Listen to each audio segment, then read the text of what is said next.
பேராசிரியர் அமுதவரிகளை வணங்கி மதிப்பிற்குரிய தலைமை ஆசிரியர்களுக்கும் இருவாள் ஆசிரியர் பெருமக்களுக்கும் அன்பு மாணவ செல்வங்களுக்கும் அனைவருக்கும் விரிவான காலை வணக்கம்.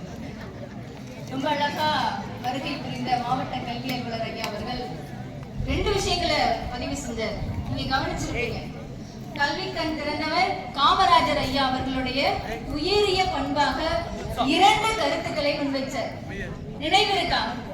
என்ன சொன்னார்? 2 உயரிய பண்பு அவருடைய சகாப்தத்தை மாற்றியது. முதல் விடயம் என்ன சொன்னார் அப்படின்னா நேர்மை, மற்றொன்றாக அனைவரிடத்திலும் பணிவு. இந்த 2 உயரிய குணங்கள் தான் கர்ம வீரர் காமராஜரை அனைவருக்கும் பிடித்த ஒரு மனிதராக, நாடறிய உலகறிய வைத்த மனிதராக நம்ம எல்லாம் திரும்பி பார்க்க வைத்தது. இந்த 2 குணங்களுக்கும் ஒரு சின்ன உதாரணத்தை மட்டும் நான் இங்க பதிவு செய்ய விரும்புறேன். முதலாவதாக என்ன அப்படின்னு பாத்தீங்கன்னா, எம்எல்ஏ முத்தையா அப்படின்ற ஒருத்தர் இருக்காரு. அவர் கூட கடைநிலை ஊழியராக இருக்கக்கூடிய, அவருடைய பெயரை சொன்னா சிரிப்பா இருக்கும், இருந்தாலும் மண்ணாங்கட்டி அவருடைய பெயர்.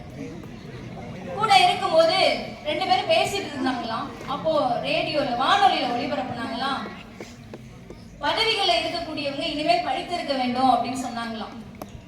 மண்ணாங்கட்டின்றவருக்கு ஒண்ணுமே பதறி போச்சு. ஐயோ, நம்ம படிக்காமல வேலைக்கு வந்துட்டோம், இப்படி சொல்றாங்களே வானொலியில அப்படின்னு சொல்லிட்டு எம்எல்ஏ கிட்ட சொல்றாரு, கதறாரு.